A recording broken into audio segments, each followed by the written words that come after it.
কোন্নগরের অবনীন্দ্রনাথ ঠাকুরের বাগানবাড়ি বা বলা যায় হুগলির এক টুকরো শান্তিনিকেতন। হুগলি জেলার কোন্নগরে অবস্থিত অবনীন্দ্রনাথ ঠাকুরের বাগানবাড়ি মনে করিয়ে দেয় শান্তিনিকেতনের কথা। সম্পূর্ণ বিনামূল্যে প্রবেশ করতে পারেন। সময় হচ্ছে সকাল 10টা থেকে বিকেল 5টা।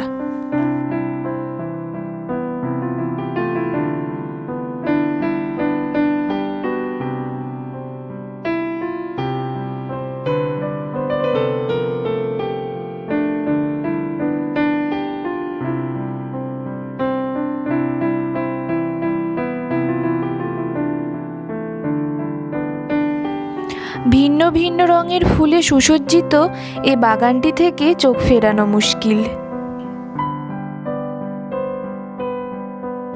যেদিকেই তাকাই কেবল ফুল গাছ ও সারি সারি বৃক্ষের সমাহার, যা এই বাগানবাড়ির অন্যতম আকর্ষণ।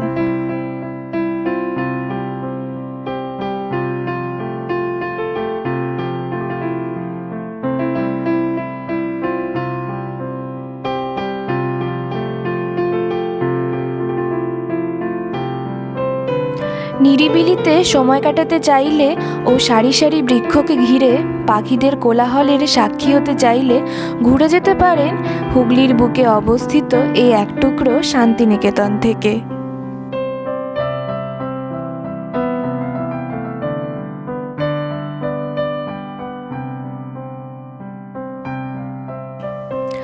আকাশপানে চেয়ে থাকা সারি সারি বৃক্ষ যেন পাহারা দিচ্ছে এই বাগান বাড়িটিকে, আর তারই সাক্ষী হচ্ছে মাটিতে ছড়িয়ে থাকা বসন্তের ঝরা পাতা।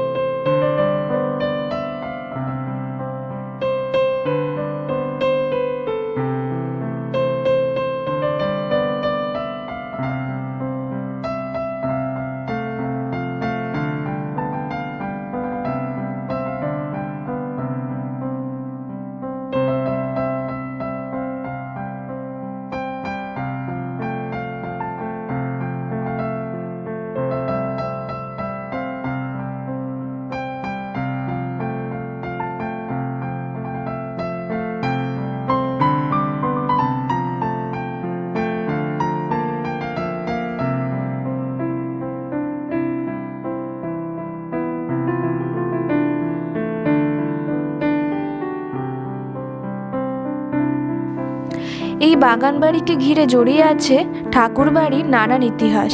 শিল্পগুরু অবনীন্দ্রনাথ ঠাকুরের পিতার অধীনে ছিল এই বাগানবাড়িটি।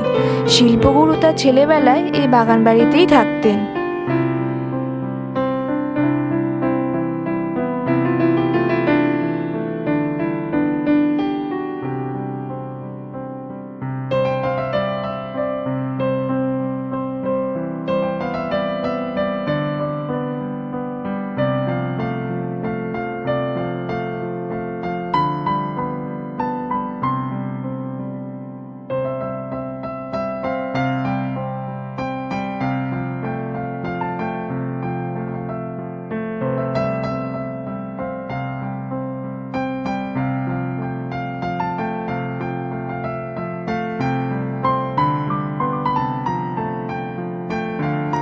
আঠেরোশো 71 সালের 7ই আগস্ট জোড়াসাঁকোর ঠাকুর পরিবারে অবনীন্দ্রনাথ ঠাকুর জন্মগ্রহণ করেছিলেন।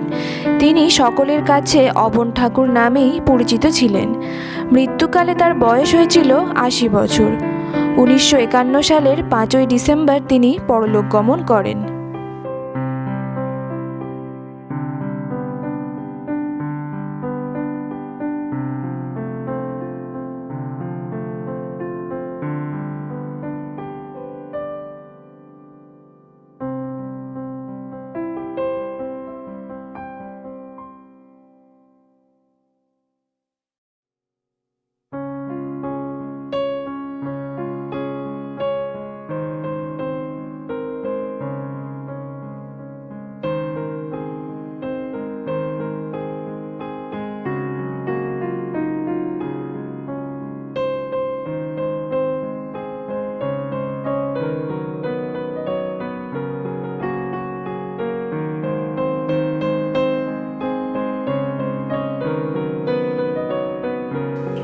অবন ঠাকুর একজন চিত্রশিল্পী ও বিশিষ্ট সাহিত্যিক ছিলেন। ইন্ডিয়ান সোসাইটি অফ ওরিয়েন্টাল আর্টের প্রধান শিল্পী ও নির্মাতা ছিলেন তিনি। ভারতীয় শিল্পকলায় স্বদেশী মূল্যবোধের প্রধান প্রকাশকও ছিলেন। এর ফলে বাংলার প্রভাবশালী বিদ্যালয় প্রতিষ্ঠিত হয়, যা আধুনিক ভারতীয় চিত্রকলার বিকাশের দিকে পরিচালিত করে। তিনি বিশেষ করে শিশুদের জন্য একজন প্রখ্যাত লেখক ছিলেন। অবন ঠাকুর নামে খ্যাত তার রাজকাহিনী, বুদো আংলা, নলক এবং ক্ষীরের পুতুল বইগুলি ছিল বাংলা ভাষার শিশু সাহিত্যে শিল্পকলার নিদর্শন।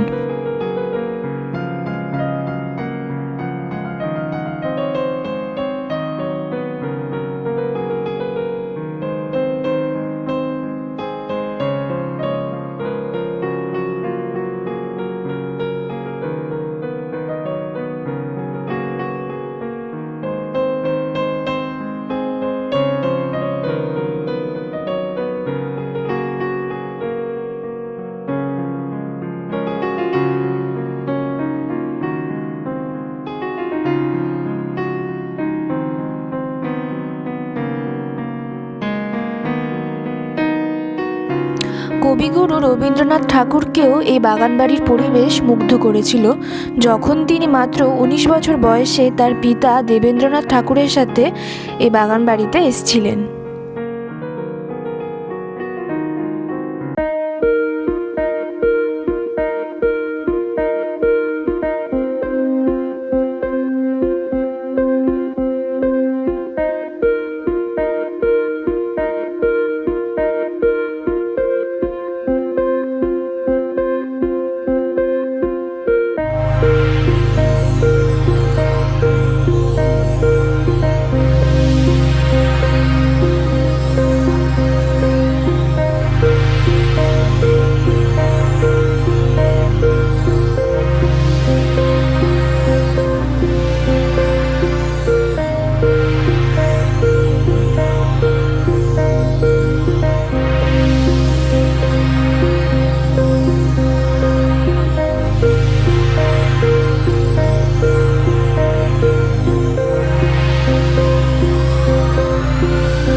বাগানবাড়ির আরেকটি অন্যতম আকর্ষণ হচ্ছে চৌবাচ্চার জলে কিলবিল করা রং বেরঙের মাছ।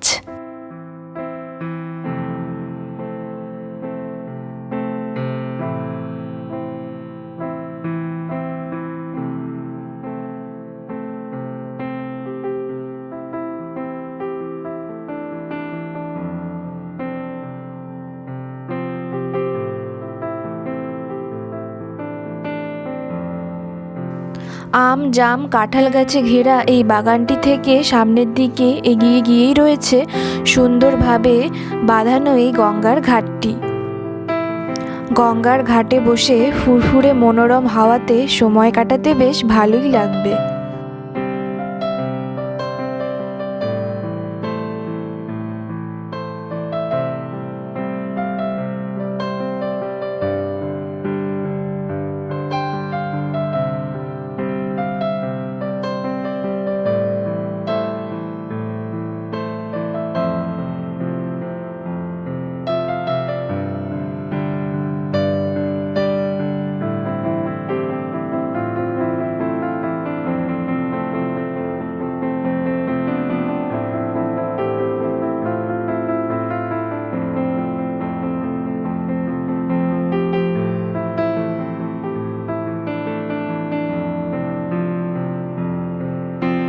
অবন ঠাকুরের বাগানবাড়ির এই মিউজিয়ামটিতে রয়েছে রন্ধনশালা, যেখানে রয়েছে রান্নার কিছু আসবাবপত্র।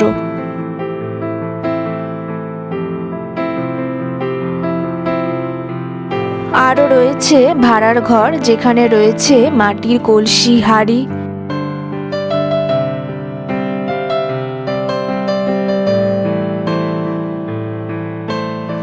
আর রয়েছে গ্রন্থাগার, যেখানে রয়েছে অনেক বই।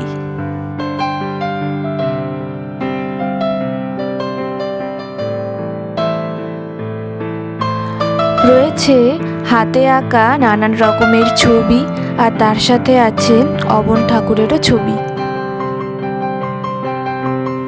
তাহলে বন্ধুরা, ভিডিওটা কেমন লাগলো আমাকে অবশ্যই কমেন্ট করে জানিও।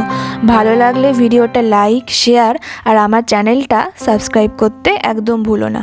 দেখা হচ্ছে নতুন একটা ভিডিওতে, ততক্ষণের জন্য টাটা।